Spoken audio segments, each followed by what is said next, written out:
Hello everyone, आप सभी का बहुत बहुत स्वागत है हमारे YouTube channel smart study zone पर। तो चलते हैं, जिस तरह से डेली हमारा करेंट अफेयर का सेशन चल रहा है, तो आज के सेशन की तरफ। तो पहला है हमारा स्वच्छ भारत मिशन 2.0। स्वच्छ भारत मिशन 2.0 के अंतर्गत एक काम किया जा रहा है। निष्क्रिय अपशिष्ट पदार्थ का पुनः प्रयोग करके मतलब उसको यूज़ में लाया जा रहा है। और ये पॉलिसी किसके अंदर काम कर रही है? तो द मिनिस्ट्री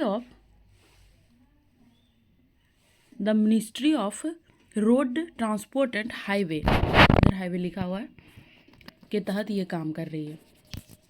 काम क्या कर रही है कि embankment along side national highway जो है, मतलब नेशनल हाईवे के जो एलोंग साइड है, उसके दोनों साइड के किनारे जो बन रहा है उसमें उसका यूज़ होगा। जैसे फॉर एग्जांपल आप देख सकते हैं धोलेरा प्रोजेक्ट इन अहमदाबाद, ठीक है। इस तरह का बहुत सारा ऐसा रोड बना है, दिल्ली में भी बना है, मुंबई में भी बना है, कि उसका यूज़ करके जो हम ये कचरा होता है उसका यूज़ करके, प्लास्टिक का यूज़ करके हम रोड बनाने का काम में उसको ला सकते हैं। तो ये भी एक बहुत अच्छी पहल भी है और बहुत अच्छा इससे काम भी हो रहा है और हुआ भी। एग्जाम्पल भी आप देख सकते हैं, धोलेरा प्रोजेक्ट हुआ है, दिल्ली में हुआ है।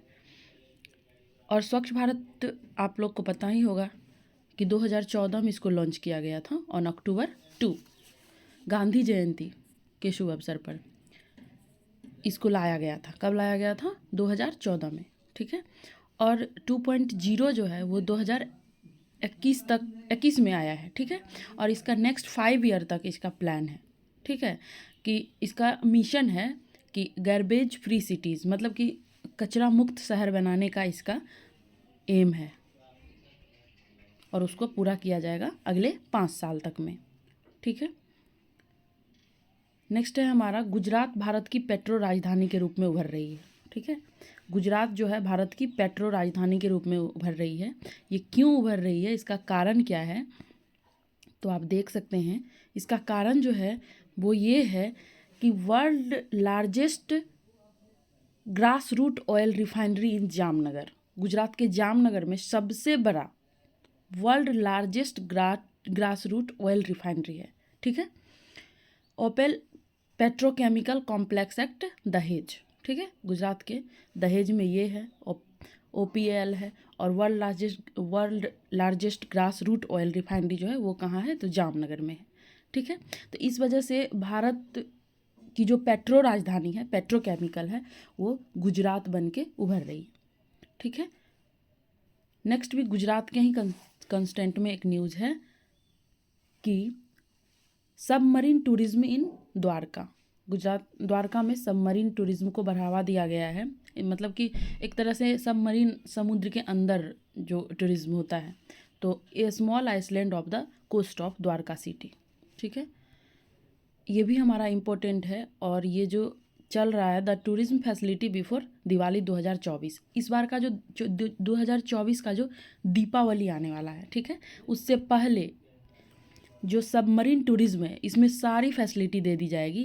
मतलब कहने का कि आप दीपावली के बाद या दीपावली के समय आप ये इसका फ़ायदा ले सकते हो, इसमें आप जा सकते हो वहाँ टूरिज्म के लिए, ठीक है। नेक्स्ट है हमारा राजस्थान का पहला स्नैक पार्क, ठीक है। तो इम्पोर्टेंट है, पहला कुछ भी होता है तो इम्पोर्टेंट होता है, इसलिए उसको हम लोग को डिस्कशन करना चाहिए। बाकी सारे न्यूज़ तो इम्पोर्टेंट नहीं होते हैं, जो आप प्रीवियस ईयर के क्वेश्चन को जज कर सकते हैं उस हिसाब से आप करेंट पढ़ें तो ज़्यादा बेहतर है। नेक्स्ट है कि कहाँ हो रहा है? तो कोटा में, और ये पहला है, ये भी ध्यान में रखना है, ठीक है। और ये जो है the central zoo authority approved this, ठीक है। इसको अप्रूवल कौन कर रहा है? तो द सेंट्रल जू अथॉरिटी, ठीक है, CJAT। इसका बजट जो है वो 10 करोड़ का है। और उसमें जो पाया जाएगा स्पेसीज वो 29 इंडियन होगा और 4 अमेरिकन होगा, ठीक है। अब चलते हैं CJAT क्या है? तो CJAT एक गवर्नमेंट बॉडी है, ठीक है।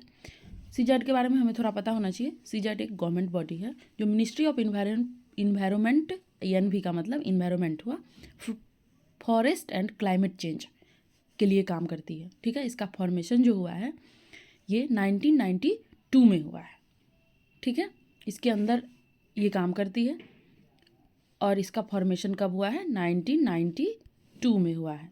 ठीक है, इंडियन वाइल्ड लाइफ एक्ट 1972 के तहत हुआ है, तो ये भी थोड़ा सा ध्यान में रखना है, एक्ट भी। नेक्स्ट न्यूज़ है हमारा, power ministry R K. Singh launched power grid Vishram Sadan इन बेंगलुरु। ठीक है, तो पावर मिनिस्ट्री आर.के. सिंह क्या लॉन्च किए हैं? पावर ग्रिड विश्राम सदन लॉन्च किए हैं। कहाँ पे? बेंगलुरु में। ठीक है, तो ये कहने का मतलब है कि रिमोट एरिया फैमिली को हेल्प के लिए, एक तरह से स्पेशली अगर देखा जाए तो हेल्थ ट्रीटमेंट के लिए, जैसे ऐसे लोग हैं जिनके पास हेल्थ का मतलब हेल्थ से जुड़ी ऐसी चीज़ है जो वो नहीं अफोर्ड कर पा रहे हैं खुद से, तो उसके लिए ये पहल लाया गया है कि उसको एक अलग जगह पे लाया जाए जहाँ पे ये बन रहा है विश्राम सदन, वहाँ लाया जाए और उनको हेल्थ से रिलेटेड जितने भी समस्या है उनको जो चाहिए वो दिया जाए। ठीक है, तो इसलिए ये पहल लाया गया है और हद तक ये बहुत अच्छा भी है। ठीक है, तो सारे हेल्थ का फैसिलिटी उनको वहाँ मिलेगा। ठीक है, नेक्स्ट है हमारा, और इनोग्रेट विश्राम सदन को इनोग्रेट किया गया है इसी के लिए, किसके लिए? हेल्थ ट्रीटमेंट के लिए, रिमोट एरिया वाले फैमिली को। ठीक है, ये ध्यान में रखेंगे। और उसमें 23 करोड़ का लागत लगा है। कितने का लागत लगा है? 23 करोड़ का, 23 करोड़ रुपीज़ का लागत है, जिसमें आपको 270 बेड होंगे। ठीक है, वो जो विश्राम सदन होगा उसमें 270 बेड होंगे और 55 रूम होंगे, 55 रूम्स होंगे और 270 बेड होंगे। और इसी में उन सभी को लाया जाएगा जो रिमोट एरिया फैमिली है, जिनको हॉस्पिटल एफर्ड नहीं वो कर पाते हैं, अच्छे से उनकी इलाज नहीं हो पाती है, बहुत सारे हेल्थ इश्यूज होते हैं, तो उनके लिए ये बहुत अच्छी पहल है। और वैसे भी स्वास्थ्य से जुड़ी कुछ भी पहल होती तो बहुत ही अच्छी होती है, क्योंकि हमारे यहाँ स्वास्थ्य का और हालत आपको पता ही होगा। नेक्स्ट देखिए, India ranked second largest steel producer in the world. इस्पात का दूसरा प्रोड्यूसर है वर्ल्ड में इंडिया। ठीक है, प्रोडक्शन कितना होता है? तो 90 मिलियन टन। ठीक है, एम का मतलब मिलियन, 90 मिलियन टन्स इसका प्रोडक्शन अभी हो रहा है। और अगर हम कंजप्शन की बात करें तो 87 मिलियन टन हम कंजप्शन ही कर लेते हैं। ठीक है, और इंडिया का जो एम है इसमें स्टील में, तो वो आपको 2050 तक इसका कुछ टारगेट है 435 मिलियन टन तक जाने का। तो ये अच्छी खबर है।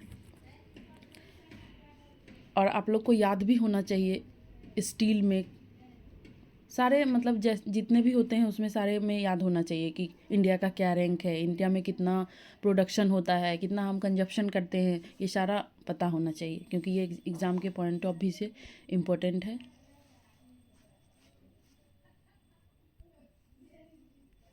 तो यहीं तक आज का सेशन यहीं लास्ट करते हैं। ठीक है, नेक्स्ट वीडियो आएगा, वो भी बहुत इम्पोर्टेंट न्यूज़ के साथ आएगा।